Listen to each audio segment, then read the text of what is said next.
La police, ouvrez, nous venons chercher Monsieur Libre. À la demande du mandat d'arrêt, une voix répondit, je suis moi-même le mandat. C'était à Pirmasens dans la Rhénanie, le vendredi 16 janvier 1998, vers 5 heures. Ce matin, Gerson et sa femme Ginette n'eurent pas une seule minute de réflexion avant que la porte de leur chambre violentée ne claque sous les coups de matraque. Cette porte violentée fut enfin défoncée. Gerson et Ginette, émus, stupéfaits par cette cynique et insolente violence, devaient se retrouver devant des hommes traversant à la file indienne le trou de la porte. Au total, 5 policiers avec des chiens de chasse. Le défilé terminé, les 5 policiers n'avaient qu'à exécuter leur mission. Du gaz lacrymogène dans les yeux, de violents coups de poing en plein visage, des coups de pied et de matraque par-ci et par-là, des barbaries de toutes sortes pour terrasser la victime.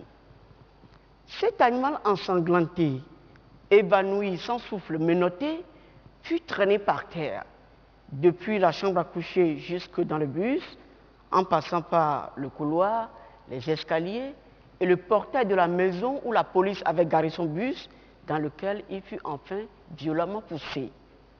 À la fin de la scène, le bilan se révéla très lourd et triste. Des blessures au cou et sur plusieurs parties du corps, l'œil gauche blessé avec une fracture orbitale, une surdité de l'oreille droite médicalement constatée, ligne téléphonique coupée. Gerson saisit la justice pour violation de domicile et pour coups et blessures volontaires, tentative de meurtre et non-assistance à personne en danger. Les juges furent également saisis reconventionnellement par le procureur de la République pour résistance à la police. Le tribunal de Pirmasens condamna Gerson à 9 mois d'emprisonnement avec sursis. Aucune suite n'a été cependant donnée à la plainte de ce dernier qui ne sera disculpé que par la juridiction du second degré. Le 12 décembre 2008, 10 ans plus tard, Gerson fut arrêté en pleine circulation et mis en prison pour situation irrégulière pour être expatrié vers le Togo le 17 février 2009, alors qu'il est en possession depuis le 25 mars 2003 d'un titre de séjour permanent et d'un permis de travail illimité et à durée indéterminée. Depuis ce jour, Gerson, expatrié, coupé de sa famille, désemparé, cherche ce qu'il peut pour porter sa voix. La voix des sans-voix, la voix de tous ceux-là qui sont injustement brimés pour avoir réclamé leur droit légitime à la nationalité. En effet, cette barbare agression policière du 16 janvier 1998, qui n'est que le premier épisode des provocations et brutalités policières à domicile, et l'expatriation en 2009 de Gerson sont les conséquences de sa demande tendant à l'obtention et la jouissance de sa nationalité allemande. Mesdames et messieurs, les autorités allemandes auraient estimé que l'octroi de la nationalité allemande en vertu du lien du sang à Gerson Libre, petit-fils de ressortissants allemands nés en Afrique, serait la porte ouverte à d'autres descendants de colons allemands. Voilà pourquoi il aura été proposé à Gerson d'accepter une naturalisation, ce qui est curieux et inacceptable pour lui, dans la mesure où il est né d'un père allemand et a le droit d'acquérir pleinement la nationalité de son pays. N'ayant pas accepté la naturalisation et ayant refusé de retirer sa demande de nationalité suivant le lien du sang, Gerson est considéré comme la mauvaise herbe qu'il faut détruire par tous les moyens. Des avocats sont dissuadés de lui apporter toute assistance. Ses employeurs sont soumis à des pressions honteuses et inadmissibles. Tout cela pour asphyxier Gerson, sa femme et leur enfant Georgie, qui n'avaient qu'à faire la grève de la faim. Il ne se trouve plus en Allemagne aucune organisation de défense des droits de l'homme pour se battre à leur côté. Et pourtant, l'origine allemande de Gerson Liebl ne fait l'ombre d'aucun doute. Il est né à Lomé au Togo d'un père lui-même né d'un père allemand. Son grand-père paternel, Friedrich Liebl, est né le 22 janvier 1880 à Straubing en Allemagne. Friedrich Liebl, alors âgé de 27 ans environ, s'était marié avec la grand-mère de Gerson, Edith Kokwe Ajavon, citoyenne togolaise, en 1908 à Anéro, selon la coutume minante du Togo, à l'époque où le Togo était placé sous protectorat allemand. Friedrich Liebl a reconnu Jean-Johann Liebl, père de Gerson, comme étant son fils, pour l'avoir déclaré dans les registres allemands. Et il avait, ainsi que les résultats des documents de preuve, versé en cette année 1910 à sa première épouse une somme de 1000 Deutschmark à titre de pension alimentaire. Friedrich Liebl rentra vers l'année 1912 en Allemagne et se remaria avec une femme allemande. Et de cette nouvelle union est né le demi-frère de Johann Liebl, le docteur Fritz Liebl Jr. Leur père Friedrich, bien que n'étant plus depuis lors revenu en Afrique, n'a pas pour autant oublié son premier fils qu'il a laissé au Togo. Il parlait de cet enfant et de sa mère avec un certain sentiment d'amour, de sorte que Fritz Liebl Jr., à 54 ans, entreprit de faire la découverte de cette partie de la famille Liebl. Le 17 décembre 1973, Fritz Liebl Jr. arriva donc au Togo pour ne retrouver que la veuve de son demi-frère Johann et leurs 5 enfants, Gerson, Rodolphe, Edith, Jean et Ernest, ayant tous pour nom patronymique Liebl. Il découvrit également accroché au mur de leur chambre la photo de son père Friedrich avec la mère de Johann, d'une part, et d'autre part, la même photo de Johann et son père qu'il a déjà vue en Allemagne. L'émotion fut grande, tellement grande qu'il n'a pas manqué de la partager avec les journaux de presse à son retour en Allemagne. Gerson grandit et arriva à son tour en Allemagne en 1991 avec son passeport togolais qu'il a acquis suite à sa naissance au Togo d'une mère togolaise. Il s'installa dans la ville natale de son grand-père. Il se maria ensuite avec Ginette, une étrangère 3 ans plus tard, et de leur union naîtra leur fils Gergy, aujourd'hui âgé de 10 ans environ. La nationalité allemande est refusée à Gerson Liebl, alors que ce droit est reconnu depuis le 12 juillet 1996 sur les mêmes fondements du lien de sang à son grand frère Rodolphe Liebl, qui en a fait la demande depuis Lomé au Togo. Mesdames et messieurs, au cours de ces 2 premières années de ma carrière, j'ai eu à plaider quelques rares cas de violation des droits de l'homme, mais des cas qui n'ont aucune commune mesure avec cette troublante affaire de Gerson que je plaide aujourd'hui devant vous en raison de la pertinence des faits de l'espèce. Je suis convaincu qu'il existe encore aujourd'hui dans ces pays ayant pour réputation d'avoir été des anciennes colonies ou pays sous tutelle tels que le Cameroun ou le Togo ou le Togoland, des fils et petits-fils de ressortissants français ou allemands.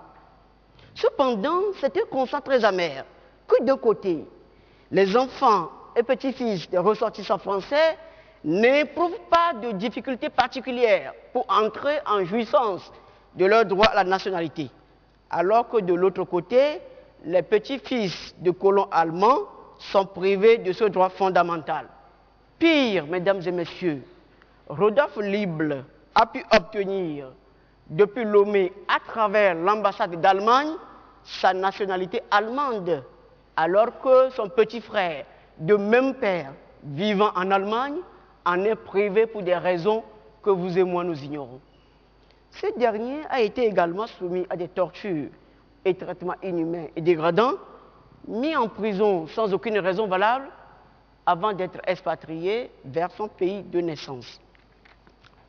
Sur le plan juridique, la situation de Gerson pose le problème d'une double violation de ses droits fondamentaux, à savoir la violation de son droit à la nationalité allemande et la violation de ses droits inhérents à la dignité humaine, notamment le droit de ne pas être soumis ni à la torture, ni à des peines ou traitements inhumains, cruels ou dégradants dont il est victime avec sa famille.